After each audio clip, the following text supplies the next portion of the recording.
宜兰苏澳的朝阳社区，社区内保有许多客家传统文化，也留下了许多先人的文化遗迹。紧邻朝阳社区的朝阳渔港，背山面海的特色景观，也是必游的景点之一。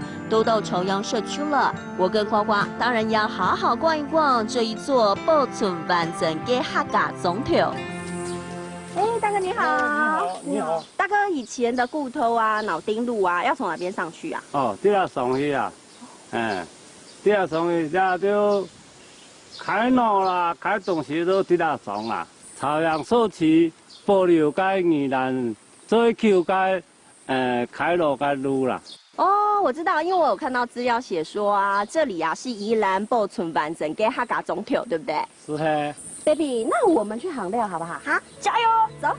原来当年樟脑产业发达的时候，有许多客家人跟随着樟脑产业从桃竹苗移居到这里落地生根，也形成了现在客家总条朝阳社区。而当年专门提炼樟脑的人被称为脑丁，因为脑丁们经常要上下古道，让这条苏花古道南澳段有了脑丁路之称。baby， 累不累？很累，对不对？哇，爬骨头好累，加油！再10分钟就可以休息，加油，加油，加油，加油，加油！走在古道上，似乎可以感受到当年脑丁们的辛劳。因为陡峭的步道，让我跟呱呱走的是有点吃力。难怪社区妈妈特别叮咛，要我们别走太远，因为回到朝阳社区还有好玩的 DIY。来这边就是我们的稻草，收割后之后要晒干的稻草。哦。然后我们等下用这个回去做 DIY， 做一个小扫把。那小扫把可以清理一些小东西。好，拿一点点就好。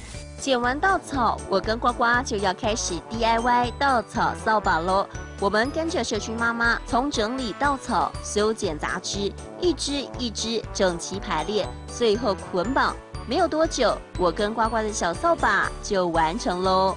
妈咪，我做好了，我做好小扫把了，很棒哦！我们可以拿去用键盘，还有扫你的房间，好不好？妈咪，你记得我们有走一个古道吗？记得啊。那你记得是在哪一个总条吗？我记得啊，是在一个保存完整的客家总条。